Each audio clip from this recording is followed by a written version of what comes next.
Okay, so let's go ahead and get Sure. into it. Right. So Okay, certainly. good morning to you, Haran, and good morning to all our viewers. Welcome to our Q&A session. Yes, good morning, Shelley. This morning we'll be answering all of your questions. There is no specific theme for this week, right? So as we close off, you know your right series for the year. You can ask questions from any of the topics that we've covered or not covered, anything that you're curious about, and you simply just want answered, right? So, Haran, while we wait for the questions to come in, I Hmm. would like to chat a bit about human rights. Certainly, Right? yes. So on Hmm. 10th December, right, all United Nations member states observe Hmm. Human Rights Day. At the Yes. Commission, we issued a release. We published a column in the Newsday that spoke about where we are as a nation in terms of human rights and being honest with ourselves in terms of whether or not this is the path that we want to continue. Right. So the 2021 theme is equality, reducing inequalities, advancing human rights. Right, so let's Yes. continue where we left off and have a chat about human rights until the questions start coming in. Okay, So, yes. Hmm. Haran, Yes. let's get to the basics. What are human rights? Well, human rights, as the name suggests, are rights and freedoms that all human beings enjoy. It is the rights that all of us enjoy just by virtue of being a human being.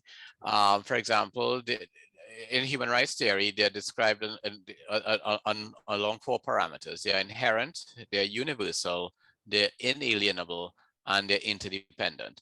So, for example, inherent, we all of us inherently have a right to our religion, to speak our language, that sort of thing.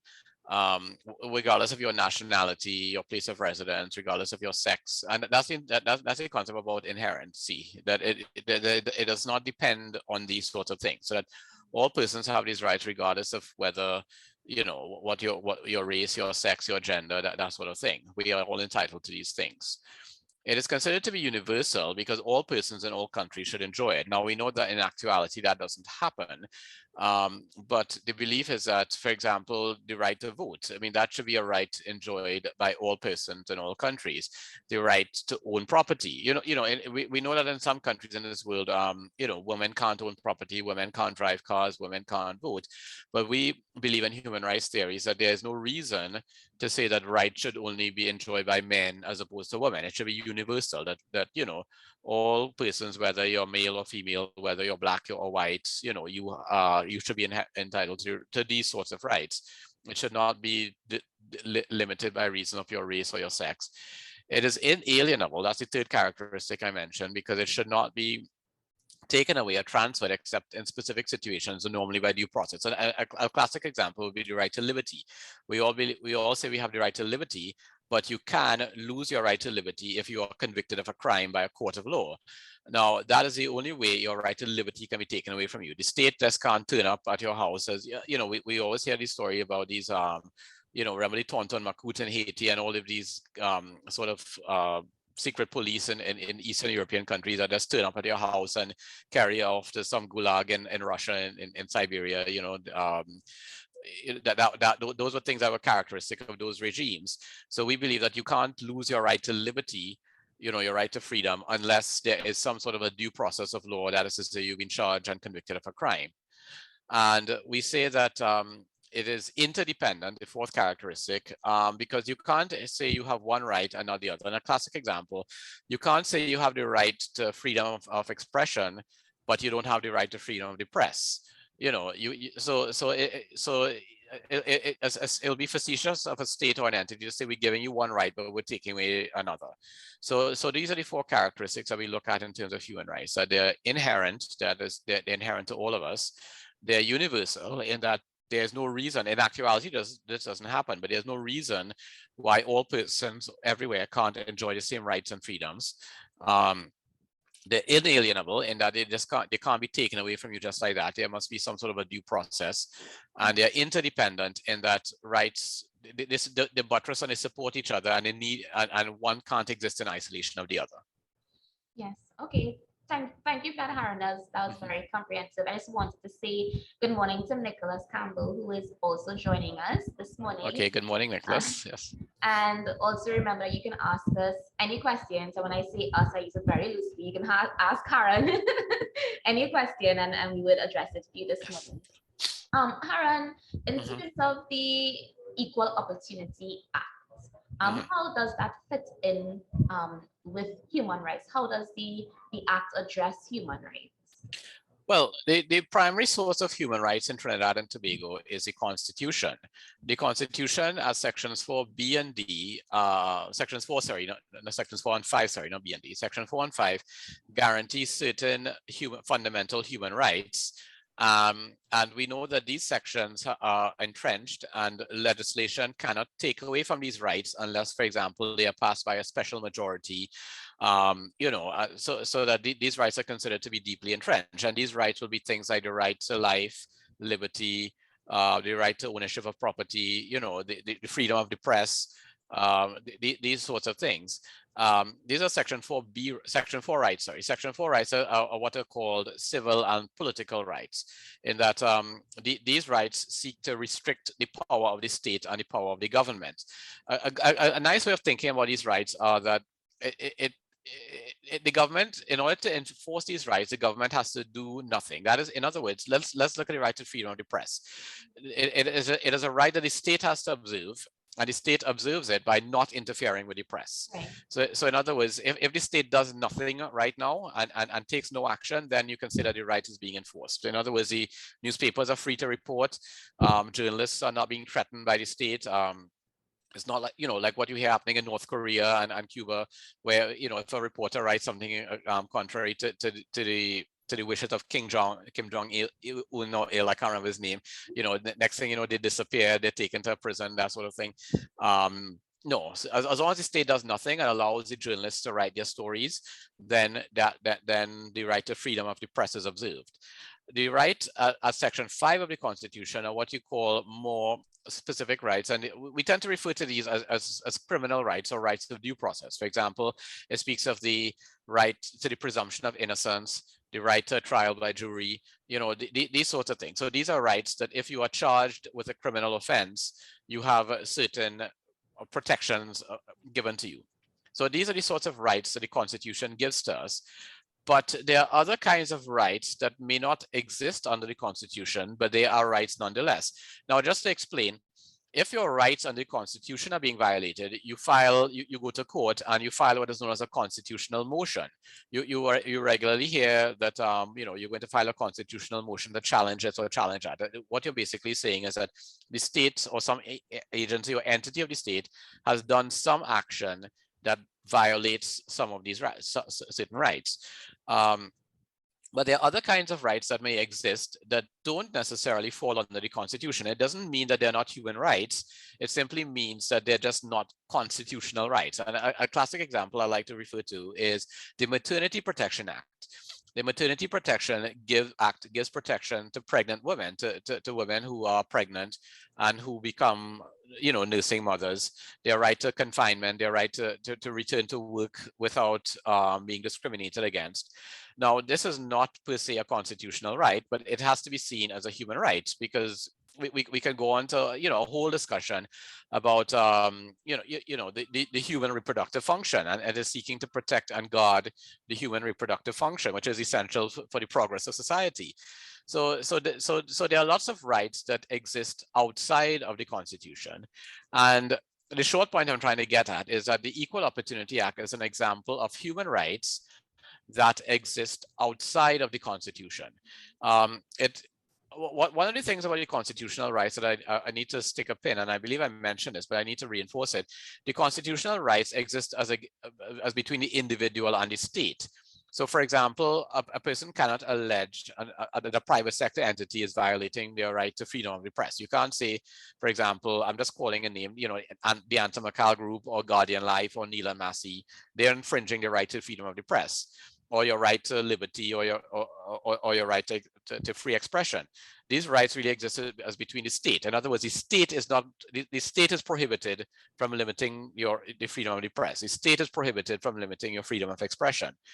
one of the interesting things about the equal opportunity rights under the Equal Opportunity Act, and for example, the rights under the Maternity Protection Act, is that it exists between the individual and for example, the employer, and the employer need not be a state body.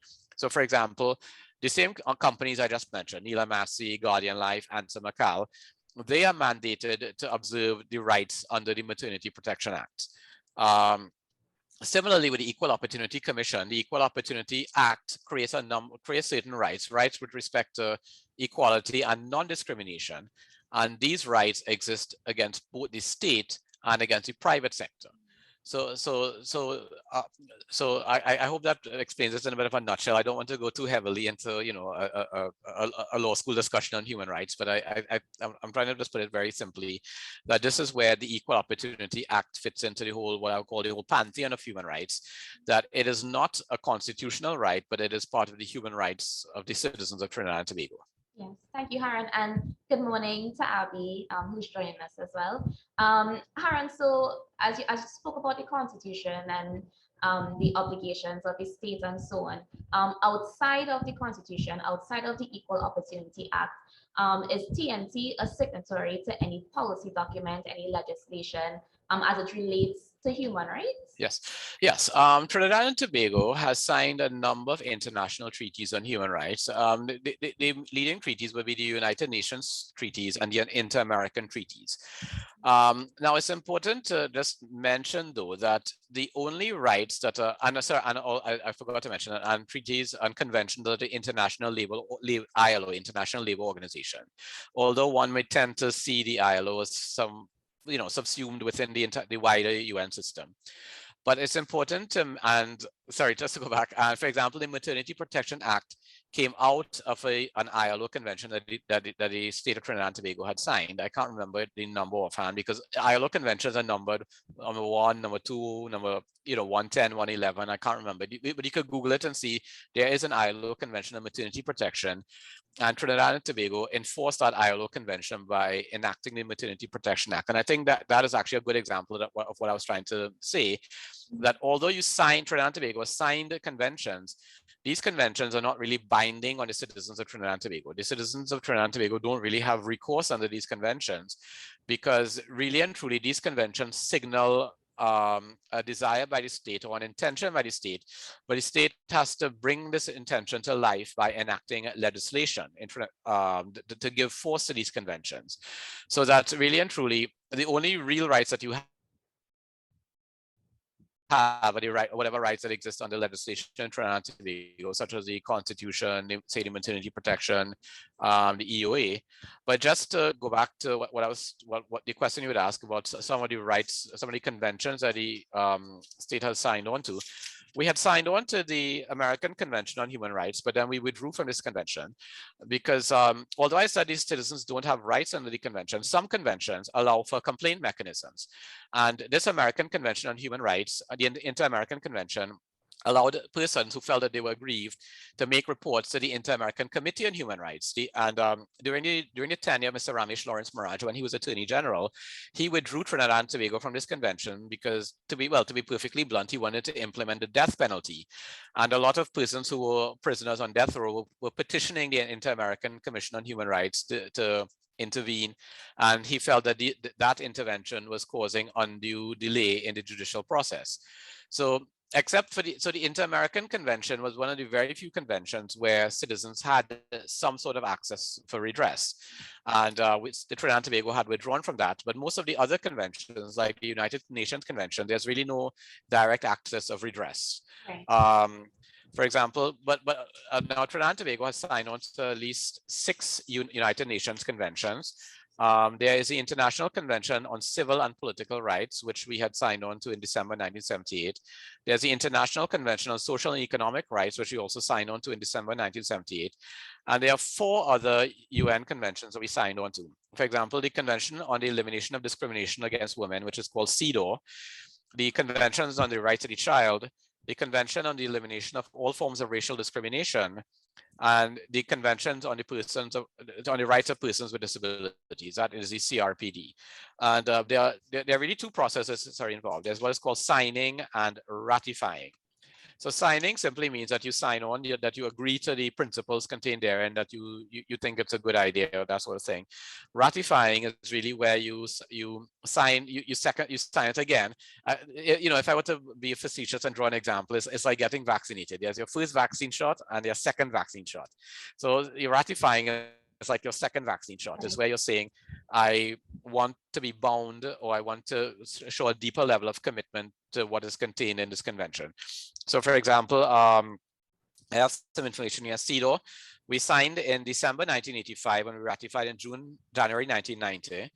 The Convention on Racial Discrimination, we signed in June 1967 and we ratified in October 1973. The Conventions on the Rights of the Child, we signed in September 1990 and we ratified in December 1991. And the Convention on the Rights of the Persons with Disabilities, we signed in September 2007 and we ratified in June 2015. All right, thanks for that, Haran. For those of us, good morning, Lorelei. For those of us who are just joining us, we are taking your questions this morning, but we're just having a little discussion about human rights. Last week, Friday, we observed Human Rights Day. So until the questions start coming in, we're just using the opportunity to raise awareness and educate the public on human rights. Haran, so in addition to the Constitution, in addition to the treaties that we've signed, the Equal Opportunity Act, and so on, do you think, in terms of human rights as a country, that there are some areas we are struggling, and not just the country, on planet Earth as well? Well, going back to the United Nations systems, part of our obligation under these conventions is to submit reports. So, for example, we have in the Ministry of the Attorney General, there's a department that actually compiles reports every few years and submits to these United Nations bodies, and they review these bodies. And they had identified at least 3 major thematic areas where they felt that we needed to improve our human rights systems. One was the rights of the LGBTQ community. Yeah. That's a hot topic area. Because there are now, just a few months ago, the Attorney General made a comment that is accessible on Google, that there are about 27 laws that impact negatively against LGBTQ persons. For example, let's look at the Domestic Violence Act. Same-sex couples cannot make a complaint or cannot access redress under the Domestic Violence Act. They're not recognized as partners under the Cohabitational Relations Act. They're not recognized as partners in case of death or succession rights or intestacy, to be entitled to the property of the other person. So this is one area that they felt that we were lacking, that we needed to, step up with. And another main area that they felt we needed to step up with was the state of our criminal justice system. That the Constitution does not guarantee a right to a speedy trial, and there are judgments of the Privy Council that explain this.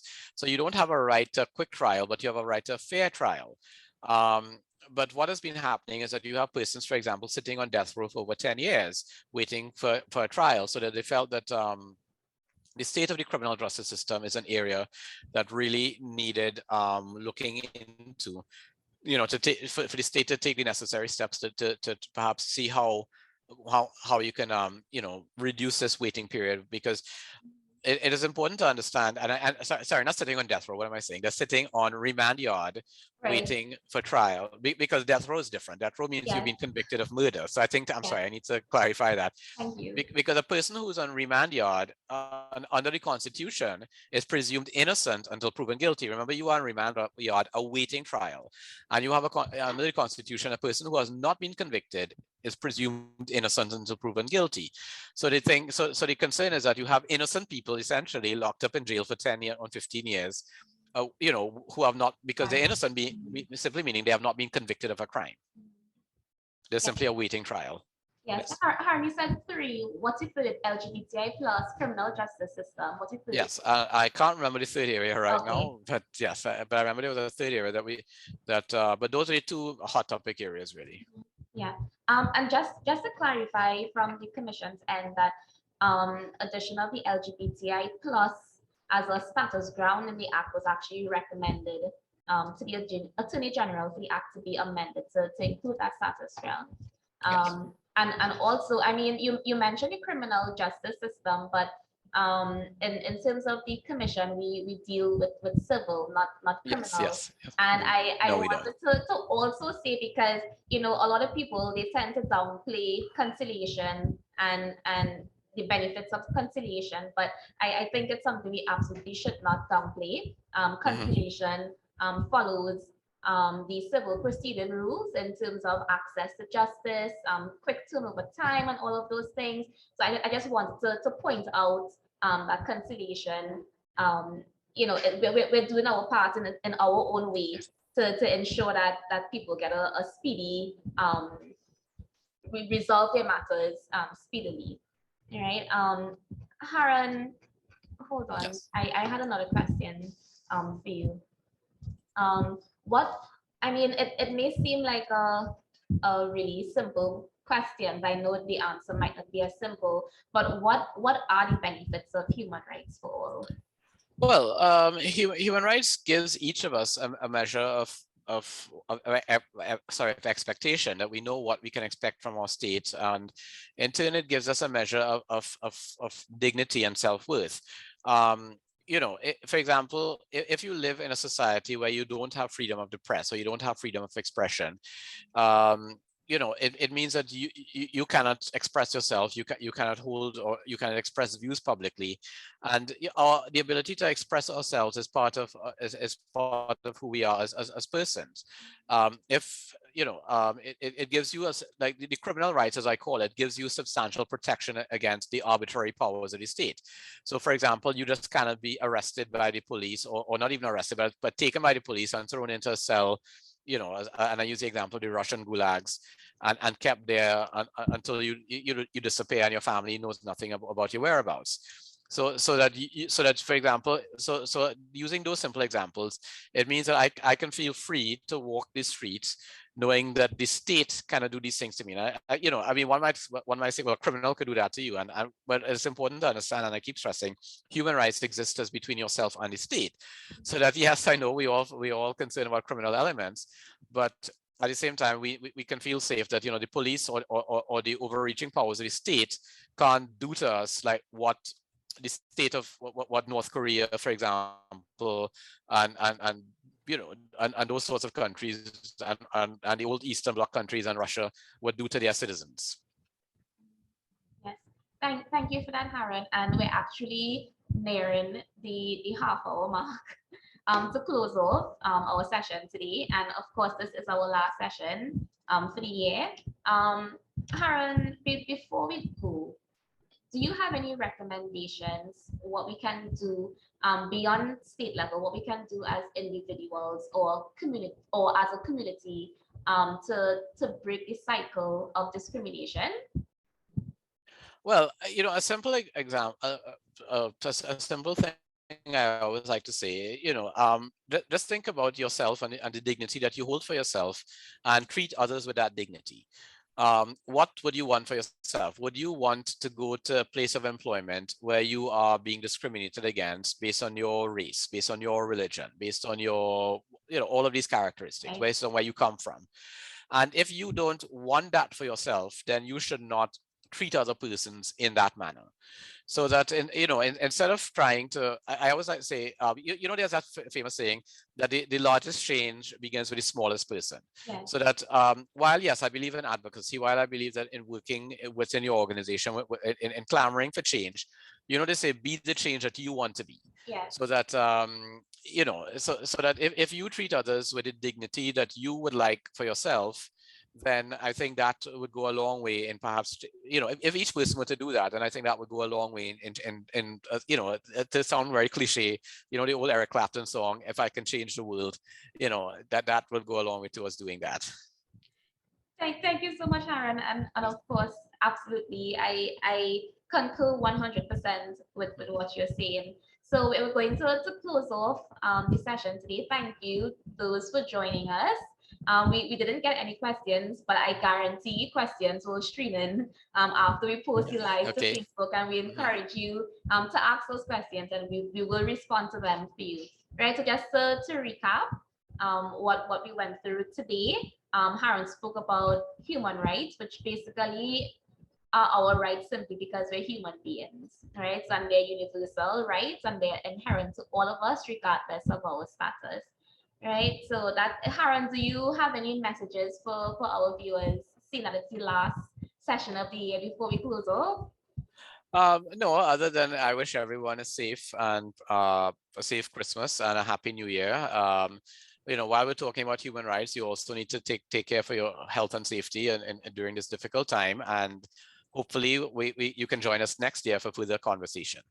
Yes, thank you so much, Haran. Thank you for always answering the call whenever we need to get some expert advice and coming on our Facebook Live series. Thank you for everybody who has always been joining us and asking your questions. Mikey Williams is asking for contact contact information for either of us. You can contact me at communications@eoc.gov.tt. You can contact Haran at complaints@eoc.gov.tt, and I will type the phone number with the extension numbers into the chat for you, Mikey Williams, so you can get it there. So until next year, everybody stay safe, take care, and have a great holiday season. Okay, take care, everyone.